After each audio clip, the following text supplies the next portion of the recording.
Dolly, if you hadn't said yes, then I can very well imagine that perhaps nobody else would have said yes. Well, it made great sense to me because I have loved Barry and his brothers. I always thought of them. And when Barry asked me to sing, I've been singing their songs for years. That very song that I sang with him, being there with you and getting to sing on a song like that, and just knowing that this was going to be good, it's turned out to be so good for you. Well, me too. You know you don't. She stopped mid-sentence, not because she forgot what she wanted to say, but because saying it out loud suddenly felt heavier than she expected. For a moment, there was silence. And in that silence, something she'd carried quietly for years finally pressed its way to the surface. If you care about the real stories behind the music, subscribe to RetroWaves. This channel is built for that. For most of her life, Dolly Parton has never struggled to find the right words. She writes them effortlessly. She sings them naturally. She delivers them with warmth that makes even the hardest truths feel gentle. Which is why this moment stood out. Because this time, the words didn't come. For decades, Dolly spoke about Barry Gibb the same way she spoke about many legends, respectfully, fondly, and from a distance that suggested the story was already complete. She admired his voice, his control, his ability to say so much without ever raising it. But there was always something she didn't say. And it wasn't because it wasn't important. It was because she didn't know how to describe it without reopening something she'd quietly set aside. But that wasn't the part that stayed with her. From the outside, their connection felt almost inevitable. Two writers who understood that restraint could be more powerful than force. Two artists who believed emotion didn't need to announce itself to be real. Barry Gibb wrote melodies that hovered, never rushed, never crowded. Dolly Parton wrote stories that lingered long after the last word. They came from different worlds, different sounds, different audiences. But they recognized the same thing: subtlety.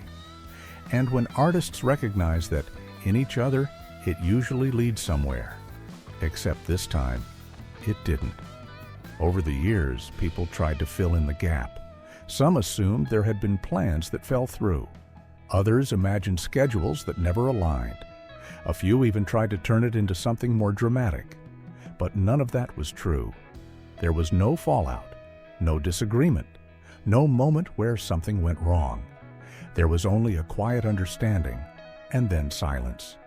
And silence can be misleading, because silence doesn't always mean nothing happened. Sometimes it means something almost did.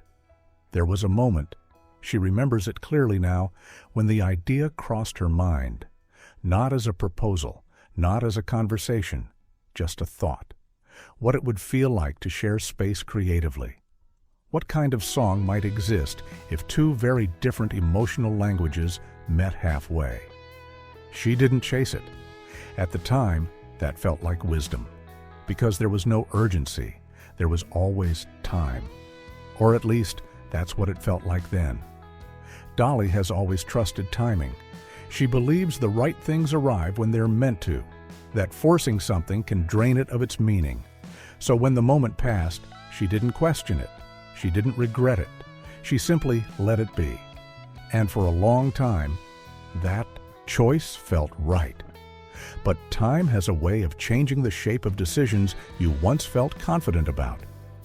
When Barry Gibb's name came up in interviews, Dolly kept her answers light, affectionate, complimentary, carefully contained.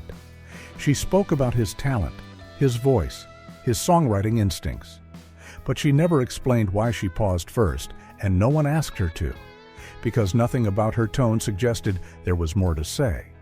But there was, and it sat just beneath the surface, unspoken. At first, silence feels neutral. Then time passes, and silence becomes a space, one you start to notice more often. The absence of something doesn't always hurt right away. Sometimes it waits, and when it finally makes itself known, it doesn't arrive as pain. It arrives as realization. Dolly didn't talk about that part, not yet. People often ask artists about their regrets, but they usually mean mistakes. They rarely ask about the moments that never became moments at all, about the paths that stayed theoretical, about the ideas that were quietly set aside because they didn't seem urgent. Dolly was never asked that question directly, and even if she had been, she wasn't ready to answer it. Because the answer wasn't clear yet. There is a difference between choosing not to act and realizing later that the choice mattered more than you thought. At the time, it felt like patience. Later, it felt like distance. And much later, it felt like something else entirely. But she didn't name it. Not yet.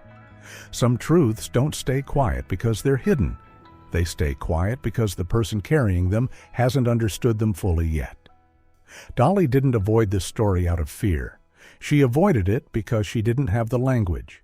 And without the right language, it felt incomplete, even unfair, to herself and to him. What Dolly finally came to understand wasn't about music, it wasn't about collaboration, and it wasn't about what never happened. It was about what she felt when she finally understood why it never happened. And that understanding came much later than anyone expected, even her. Time does something strange to memory. It doesn't erase it. It doesn't rewrite it. It simply changes how close it feels. What once sat quietly in the background slowly moves forward until one day it's standing directly in front of you, asking to be acknowledged. For Dolly Parton, that moment arrived gently. And because it arrived gently, it took her longer to recognize how much it mattered. For years, admiration was sufficient.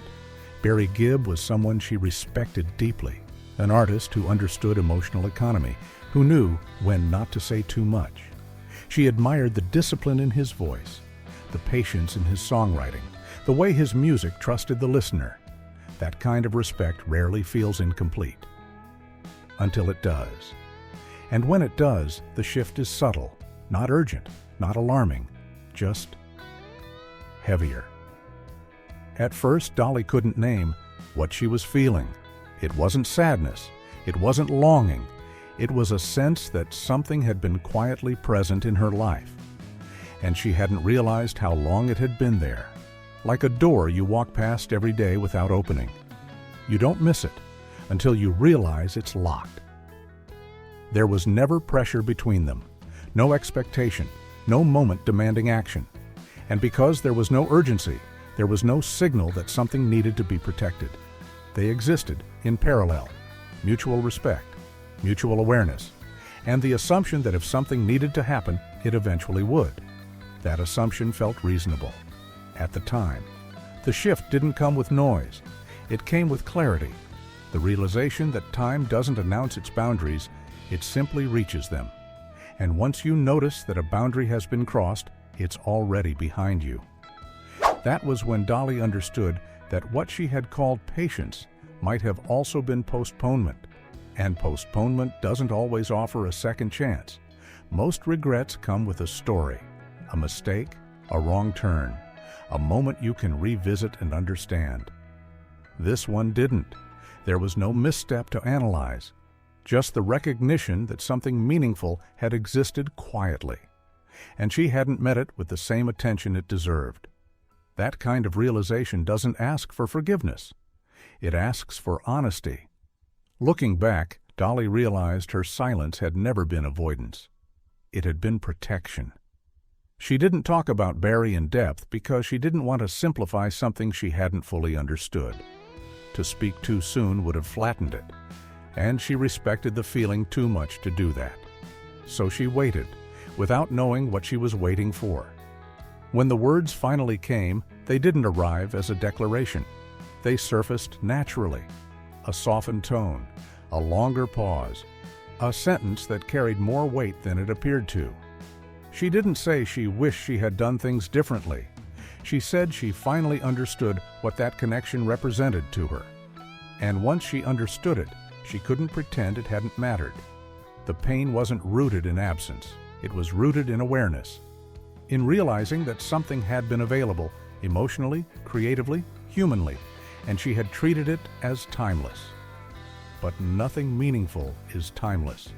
It exists within windows. And once a window closes, even gently, it leaves behind a trace. That trace was what she felt. Barry Gibb came to symbolize a kind of emotional alignment she rarely encountered, not just musically, but personally.